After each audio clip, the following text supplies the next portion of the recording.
This is just a sample of the audiobook. To get the complete audiobook, access the link posted in the first comment. Bill Nagle's life changed the day a fisherman sat beside him in a ramshackle bar and told him about a mystery he had found lying at the bottom of the Atlantic Ocean. Against his better judgment, that fisherman promised to tell Nagle how to find it. The men agreed to meet the next day on the rickety wooden pier that led to Nagle's boat, the Seeker, a vessel Nagle had built to chase possibility. But when the appointed time came, the fisherman was not there. Nagle paced back and forth, careful not to plunge through the pier where its wooden planks had rotted away.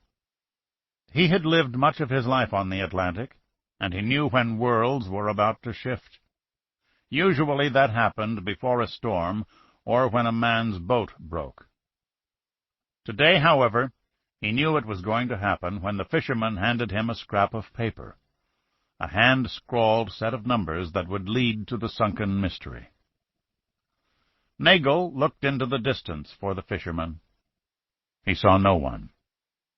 The salt air blew against the small seashore town of Brielle, tilting the dockside boats and spraying the Atlantic into Nagle's eyes. When the mist died down, he looked again. This time he saw the fisherman approaching, a small square of paper crumpled in his hands. The fisherman looked worried. Like Nagle, he had lived on the ocean, and he also knew when a man's life was about to change.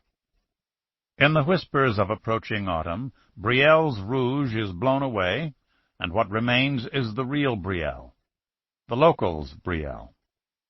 This small seashore town on the central New Jersey coast is the place where the boat captains and fishermen live, where convenient store owners stay open to serve neighbors, where fifth-graders can repair scallop dredges.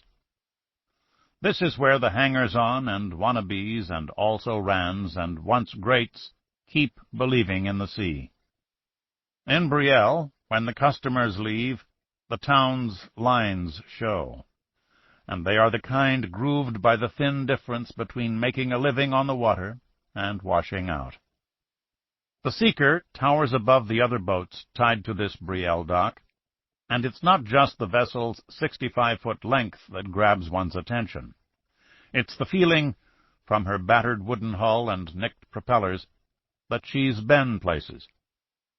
Conceived in Nagle's imagination, the Seeker was built for a single purpose, to take scuba divers to the most dangerous shipwrecks in the Atlantic Ocean.